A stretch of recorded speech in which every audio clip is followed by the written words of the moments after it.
আসসালামু আলাইকুম। কেমন আছেন সবাই? আজকে আমাদের যাত্রা সুন্দরবনে।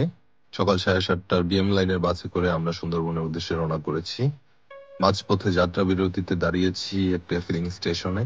এইখানে চা বিরতির পরে আবার আমরা যাত্রা শুরু করেছি মংলার উদ্দেশ্যে। প্রাকৃতিক সৌন্দর্য দেখতে দেখতে আমরা চলে এসেছি মংলায়। মংলা থেকে রিসোর্টে যাওয়ার যে বোট রাইড সেটা প্যাকেজেই ইনক্লুডিং থাকে। সব রিসোর্টেই সেম ব্যবস্থা থাকে।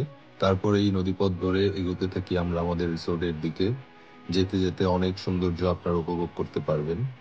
কোস্ট গার্ডের এই বোটটি নিরাপত্তার জন্য সার্বক্ষণিক টহল দিতে থাকে। অবশেষে আমরা চলে এসেছি আমাদের রিসোর্টে। আমাদের রিসোর্টের নাম সুন্দরী ইকো রিসোর্ট। পৌঁছানোর সাথে সাথে দেওয়া হলো ওয়েলকাম ড্রিঙ্কস। খানিকটা বিশ্রাম নেওয়ার পরে আমরা বেরিয়ে গেলাম রিসোর্টটা ঘুরে দেখতে। আশেপাশের পরিবেশটা খুবই সুন্দর। এরপর আমরা সবাই মিলে চলে গেলাম ডাইনিং স্পেসে। দুপুরের খাবার মেনুতে ছিল মাছ, ভর্তা, ভাজি, আরো অনেক কিছু। এরপর বিকালে আমরা বেরিয়ে পড়ি রিভার ক্রুজিং এ। সন্ধ্যা পর্যন্ত আমরা আশেপাশে ঘুরতে থাকি। এরপর আবার আমরা ফিরে যাই রিসোর্টে। রিসোর্টে ফিরে দেখি এখানে সাংস্কৃতিক অনুষ্ঠান হচ্ছে, যা সুন্দরবনের ঐতিহ্য ফুটিয়ে তোলে।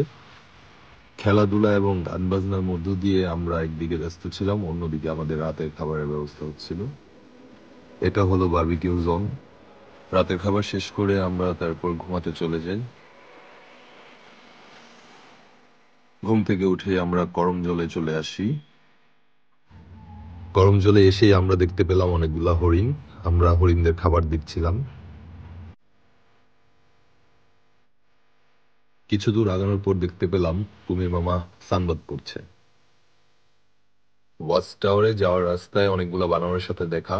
তারা দুপুরে গোসল ছেড়ে নিচ্ছে। সুন্দরবনে এসে বাঘের দেখা না পেলেও কুমিরের দেখা পেয়েছি। দুদিন এক রাতের এই ট্যুর শেষ করে আমরা ঢাকার উদ্দেশ্যে রওনা করেছি। মংলা থেকে বিকাল 4টায় আমাদের ঢাকার বাস ছেড়ে যাবে।